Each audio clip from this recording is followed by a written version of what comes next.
Apple 84, Macintosh, c'est pour moi le... Là, j'en parle perso parce que depuis tout petit, moi, je suis un fan d'ordinateur d'informatique. J'avais un Apple II Euro Plus à l'âge de 13 ans. Apple, c'est toujours la marque de mes rêves. Et le jour où j'ai eu la chance, hein, le monde a eu la chance de découvrir cette campagne, qui est plus qu'une campagne, on s'est dit l'histoire bascule. Donc là, on n'est plus dans la pub. On n'est plus même dans l'entreprise. On n'est plus dans la com, on n'est plus dans le message, on n'est même plus dans la techno. On est dans une rupture historique. Ce jour-là, l'histoire a basculé.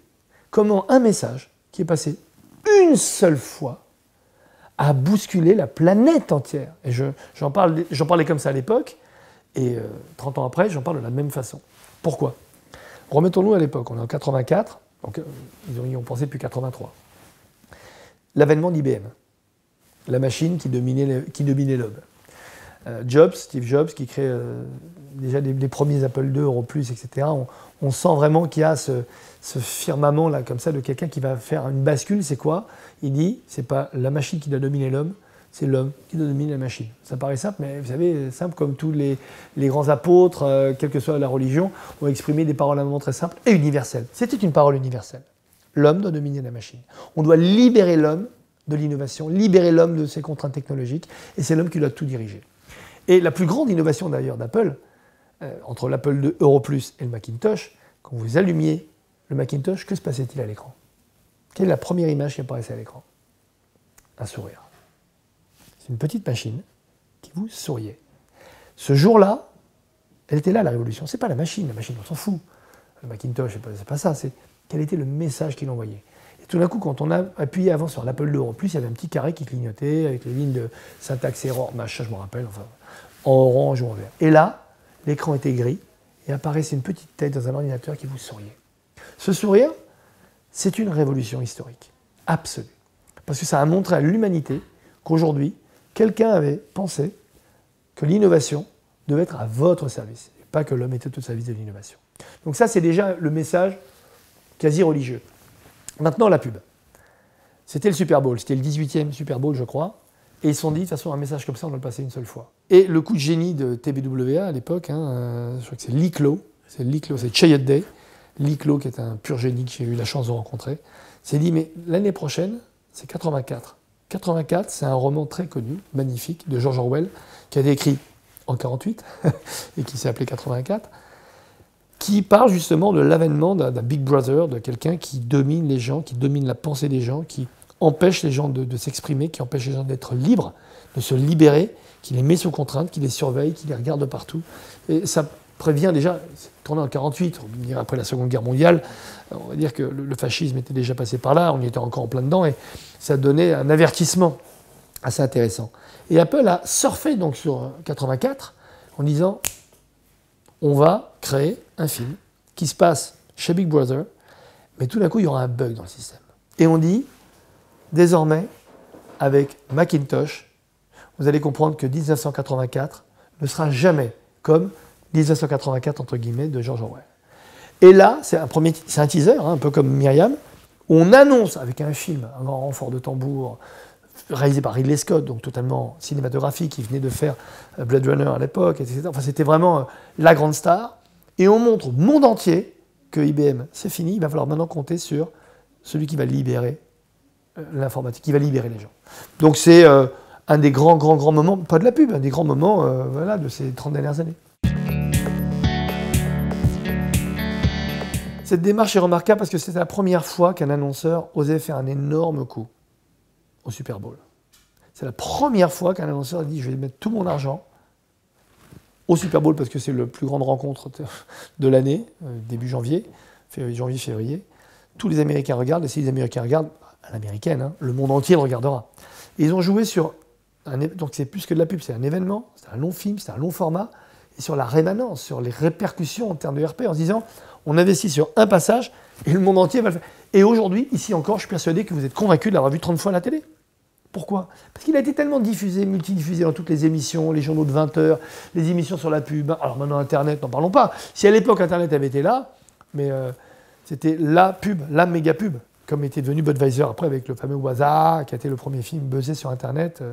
Donc, Apple a saisi vraiment quelque chose d'incroyable, s'est dit, on va tout mettre là-dessus. Parce qu'ils étaient sur deux. Ils avaient un produit extraordinaire.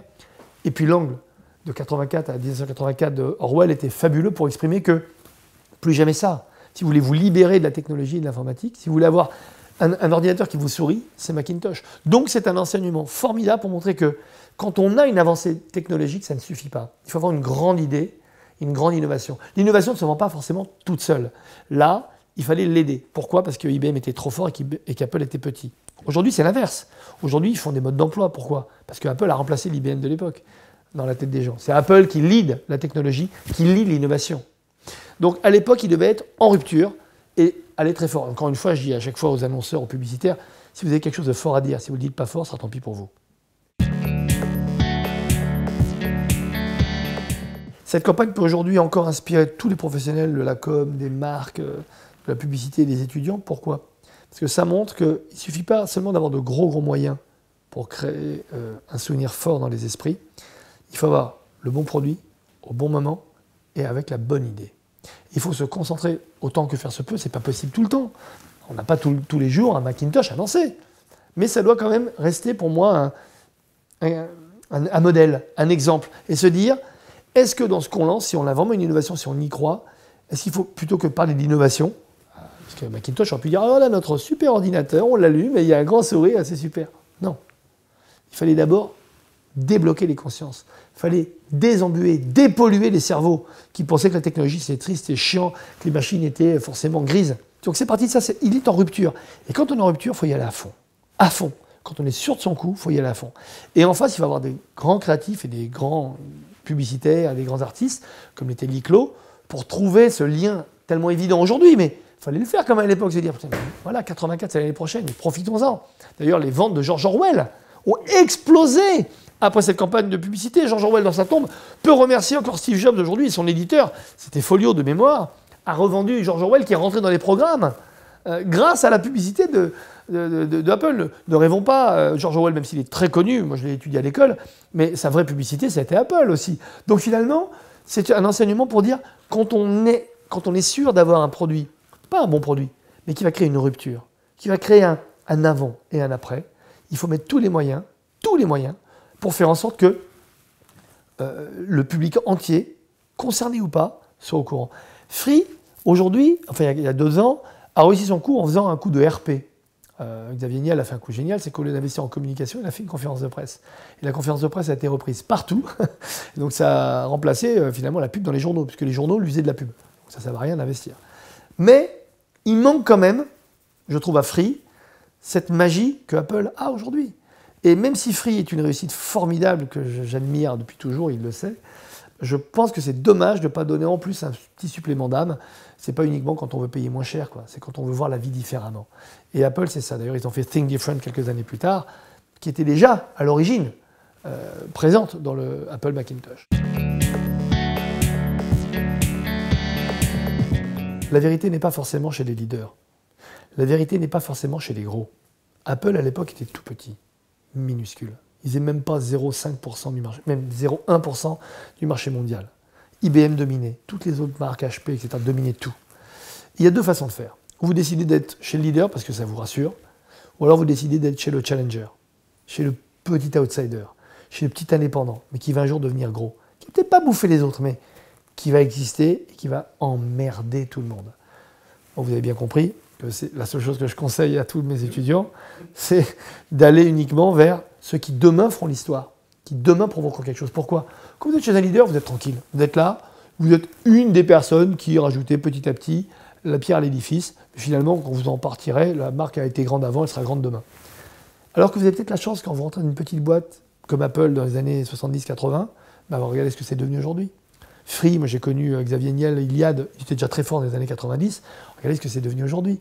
Eh ben, moi je conseille aux gens d'aller plutôt chez Iliad que d'aller chez SFR ou Orange, ou France Télécom à l'époque. Encore une fois, ça donne, pour moi, de l'ambition.